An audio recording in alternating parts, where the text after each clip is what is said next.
गं गणपते नमो नमः। रुद्र संहिता अध्याय 24। देवताओं को भगवान शिव से पार्वती के साथ विवाह करने का अनुरोध, भगवान के विवाह का दोष बताकर अस्वीकार करना तथा पुनः प्रार्थना करने पर स्वीकार कर लेना। ब्रह्मा जी कहते हैं, नारद, देवताओं ने वहां पहुंचकर भगवान रुद्र को प्रणाम करके उनकी स्तुति की। तब नंदिकेश्वर ने भगवान शिव से उनकी दीनबंधा और भक्त वत्सलता की प्रशंसा करते हुए कहा, प्रभु, देवता और मुनि संकट में पड़कर आपकी शरण में आए हैं। सर्वेश्वर, आप उनका उद्धार करें। दयालु नंदी को इस प्रकार सूचित करने पर भगवान शंकर धीरे धीरे आंख खोलकर ध्यान में उपरत हुए। समाधि से विरक्त होने कर परमात्मा, परम ज्ञानी परमात्मा एवं ईश्वर ने समस्त देवताओं से इस प्रकार कहा। शंभु बोले, श्री विष्णु और ब्रह्मा आदि देवस्वरों, तुम सब लोग मेरे शरीर कैसे आए? तुम अपने आने का जो भी कारण हो वह शीघ्र बताओ।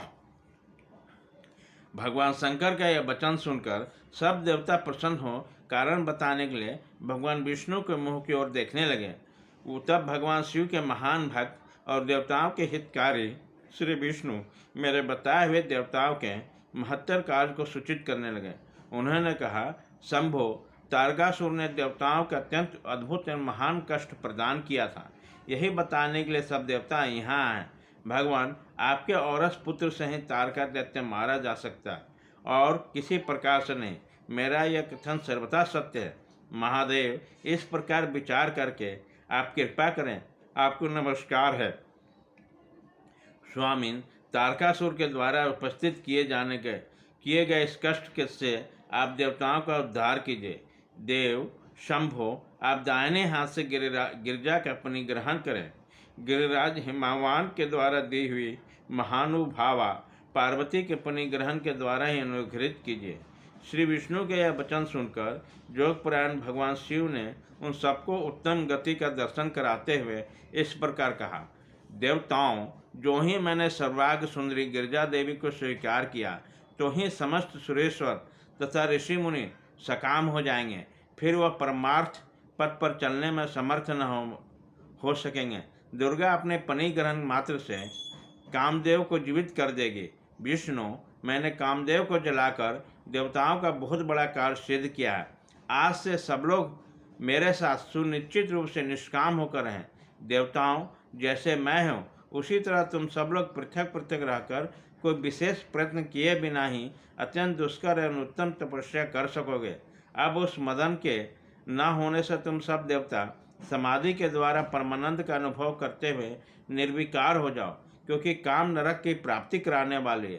काम से ही क्रोध होता है, क्रोध से मोह होता है और मोह से तपस्या नष्ट होती है। अतः तुम सभी श्रेष्ठ देवताओं को काम और क्रोध का परित्याग कर देना चाहिए। मेरे इस कथन को कभी अन्यथा नहीं मानना चाहिए। ब्रह्मा जी कहते हैं, नारद, वृषभ के चिन्ह से युक्त ध्वजा धारण करने वाले भगवान महादेव ने इस प्रकार बातें सुनकर ब्रह्मा, विष्णु, देवताओं तथा मुनियों को निष्काम धर्म का उपदेश दिया। तदंतर भगवान शंभु पुनः ध्यान लगाकर चुप हो गए तथा पहले की ही भांति पार्षदों से घिरे हुए सुस्थिर भाव से बैठ गए। वे अपने मन में स्वयं आत्मस्वरूप, निरंजन, निराभास, निर्विकार, निरमय, परात्पर, नित्य ममता रहित, निरवग्रह, शब्दातीत, निर्गुण, ज्ञानगम्य एवं प्रकृति से पर परमात्मा का चिंतन करने लगे। इस प्रकार परम स्वरूप का चिंतन करते हुए वे ध्यान में स्थित हो गए। बहुत से प्राणियों की सृष्टि करने वाले भगवान शिव ध्यान करते करते ही परमानंद में निमग्न हो गए।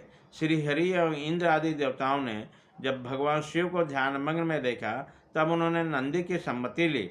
नंदी ने पुनः दीन भाव से स्तुति करने के लिए कहा। उनकी सब सम्मति के अनुसार देवता स्तुति करने लगे। वह बोले, देवादेव, महादेव, करुणा सागर प्रभु, हम आपकी शरण में आए हैं। आप महान क्लेश से हमारा उद्धार कीजिए। ब्रह्मा जी कहते हैं, नारद, इस प्रकार बहुत दीनतापूर्वक उक्ति से देवताओं ने भगवान शंकर की स्तुति की। उसके बाद वो सब देवता प्रेम से व्याकुलचित हो उस स्वर में फूट फूट कर रोने लगे। मेरे साथ भगवान श्री हरि उत्तम भक्ति भाव से युक्त मन ही मन भगवान शंभु का स्मरण करते हुए अत्यंत दीनतापूर्वक वाणी द्वारा उनसे अपना अभिप्राय निवेदन करने लगे। देवताओं के, मेरे तथा श्रीहरि के इस प्रकार बहुत से स्तुति करने पर भगवान महेश्वर अपनी भक्त वत्सलता के कारण ध्यान से विरक्त हो गए। उनका मन अत्यंत प्रसन्न था।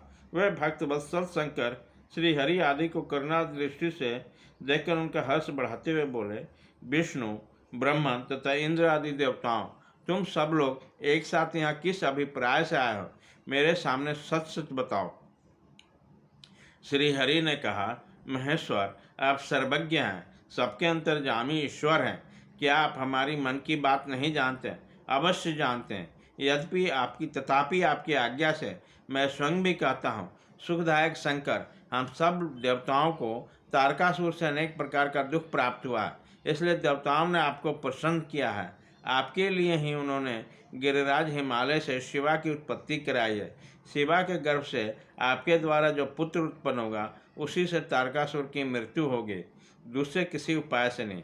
ब्रह्मा जी ने उस दैत्य को यही वर दिया है, इसके कारण दूसरे से उसकी मृत्यु नहीं हो पा रही है।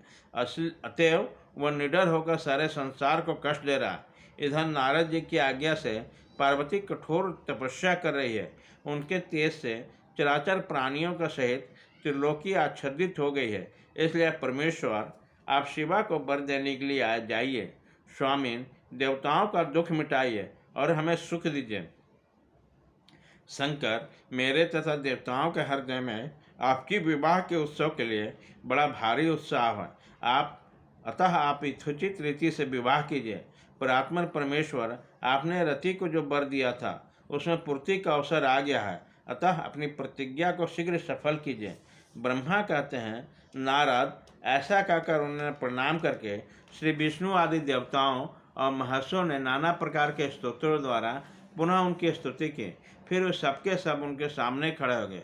भक्तों के अधीन रहने वाले भगवान शंकर भी, जो वेद मर्यादा के रक्षक हैं, देवताओं की बात सुनकर हंसकर बोले, हे हरे, हे विधे और हे देवताओं, तुम सब लोग आदरपूर्वक सुनो। मैं यथोचित विशेषता विवेकपूर्ण के लिए बात कर रहा हूँ।